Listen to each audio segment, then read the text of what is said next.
नमस्कार, जय भारत। स्वागत है आप सभी का टारगेट फॉर आईक्यू में। मैं हूं सत्येंद्र।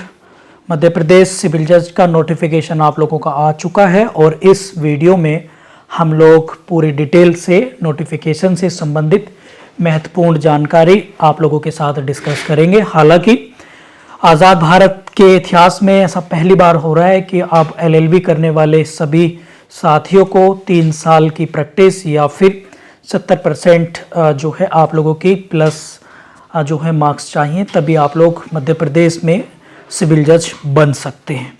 इस तरह के क्राइटेरिया का ये पहला नोटिफिकेशन है और इसमें लगभग 138 वैकेंसी है। तो चलिए इसको थोड़ा विस्तार से जान लेते हैं और मैं कोशिश करूंगा कि सारे जो डाउट हैं आप लोगों के इस वीडियो में वो हम लोग उनको डिस्कस कर लेंगे।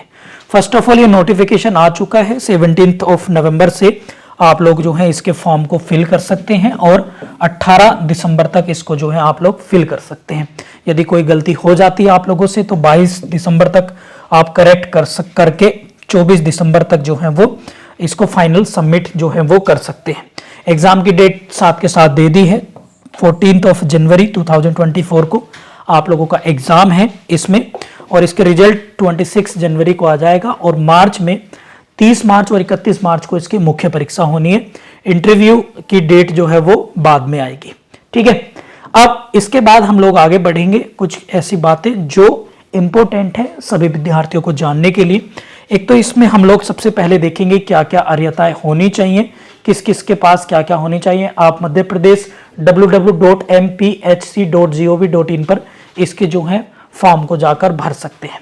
पोस्ट की वैकेंसी देखें हम लोग तो टोटल 138 वैकेंसी आप लोगों के पास में है। 138 वैकेंसी आप लोगों को मिलेंगी जिसमें बैकलॉग भी इंक्लूड है 61 वैकेंसी का। ठीक है, इसके बाद हम केवल उन्हीं बातों पर डिस्कशन करेंगे जो केवल आपके लिए इंपॉर्टेंट है। हम एलिजिबिलिटी अर्हताएं हम लोग जो है इसमें देखेंगे।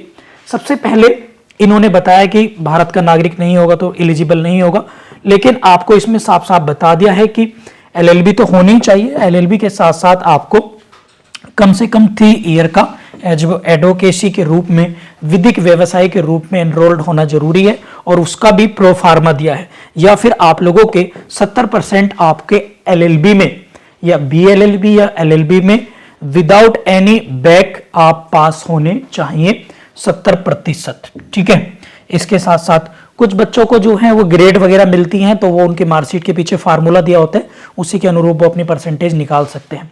इसके साथ साथ प्रैक्टिस के लिए भी इन्होंने कहा है कि शर्त के अधीन की जाएगी कि 2 वर्ष के भीतर ऑल इंडिया बार एग्जामिनेशन जो होता है वो पास किया हो और उसकी समाप्ति के रूप में इन्होंने प्रारूप किया और साथ में प्रैक्टिस प्रमाण पत्र भी प्राप्त किया हो, जारी किया जाएगा। अभ्यर्थियों को जो जिला न्यायालय डिस्ट्रिक्ट कोर्ट से कर रहे हैं वहां से सर्टिफिकेट चाहिए, जो हाई कोर्ट से कर रहे हैं वहां से सर्टिफिकेट चाहिए। ऐसे लोग जो सरकारी वकील हैं, एपीओ हैं, उनको भी सर्टिफिकेट उनका भी लिया जाएगा। ठीक है, वो किस कोर्ट के केस के अधीन होगा? दीपक अग्रवाल वर्सेस केशव कौशिक, ठीक है, या सुप्रीम कोर्ट जो भी है।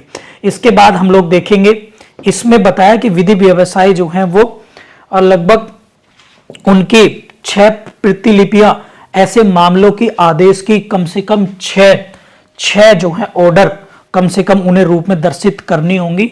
6 जजमेंट जिनमें वो इन्वॉल्व रहे हैं, ये याद रखनी। एज कितनी है?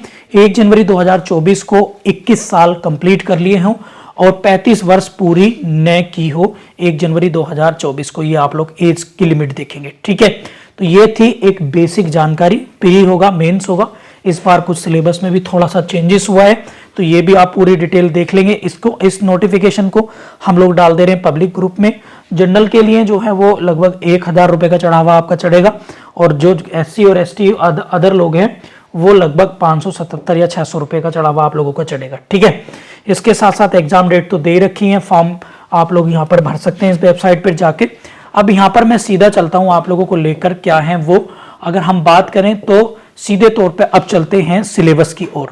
ठीक है, पहले प्री होगा, फिर मेंस होगा, फिर इंटरव्यू होगा आप लोगों का, फिर और ऑनलाइन एग्जाम होगा। ये भी आप लोग याद रखेंगे 14 जनवरी को। ठीक है, 14 जनवरी को ऑनलाइन होगा, ये आप लोग ध्यान रखेंगे। और इसमें इस बार 3 नए सब्जेक्ट जोड़ दिए गए हैं। एक आईटी एक्ट जोड़ा है, पॉस्को जोड़ा है, एक जुवेनाइल एक्ट आप लोगों का जोड़ा है। तो 3 एक्ट आप लोगों के अलग से जोड़े हैं, बाकी सारे के सारे पुराने ही हैं जो आप लोगों के आएंगे। जैसे कॉन्स्टिट्यूशन है, सिविल प्रक्रिया संहिता है, टीपीए है, कॉन्ट्रैक्ट है। तो ये सारे के सारे, एसआरए है, लिमिटेशन है। मध्य प्रदेश के 2 एक्ट आपको मिलेंगे, रेंट कंट्रोल है आप लोगों का, और ये भू राजस्व रेवेन्यू कोड है। ठीक है, बाकी ये 18 सब्जेक्ट आएंगे, 150 मार्क्स का आपका होगा। इसके लिए टारगेट फॉर आईक्यू पर आप लोगों के लिए कोर्स स्टार्ट हो रहा है, जो ये पूरा ओवरऑल को कवर करेगा। जो लोग इसको एग्जाम को देना चाहते हैं, शाम 6 बजे से हमारी क्लासेस स्टार्ट हो रही हैं। 2 घंटे डेली क्लास होंगी, और इस नंबर पर आप व्हाट्सएप या कॉल करके जो है वो क्वेरी ले सकते हैं, एमपी सिविल जज वाले। और इसमें लॉ के सारे सब्जेक्ट प्लस इंग्लिश, जीएस और कंप्यूटर, ये तीनों इसमें इंक्लूड हैं। और इसकी टेस्ट सीरीज भी हम लोग ऑनलाइन माध्यम से आप लोगों को कराएंगे, ऑनलाइन और ऑफलाइन, मतलब पीडीएफ फॉर्मेट में भी मिलेगी।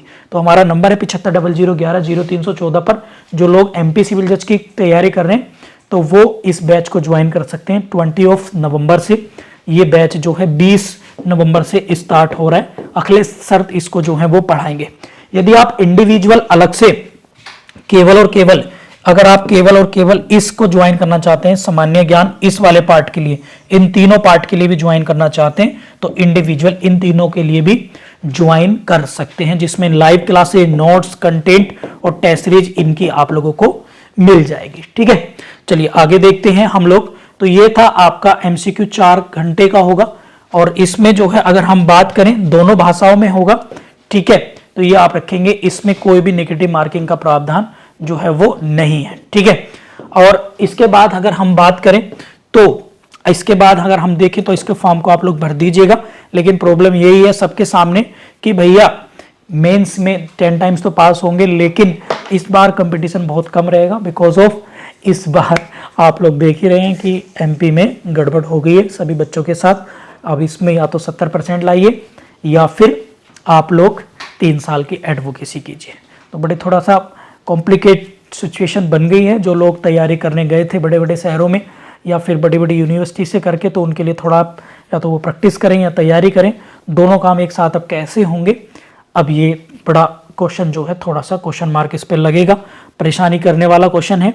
और बाकी मुख्य परीक्षा इसकी मार्च में होगी, उसके बारे में एक अलग से डिटेल में वीडियो मैं आप लोगों को बनाऊंगा। यदि फिर भी कोई क्वेरी, कोई क्वेश्चन है तो इस वीडियो के कमेंट बॉक्स में आप लोग लिख दीजिएगा। मैं एक नेक्स्ट वीडियो और बना के आप लोगों को उसका आंसर कर दूंगा। Thank you.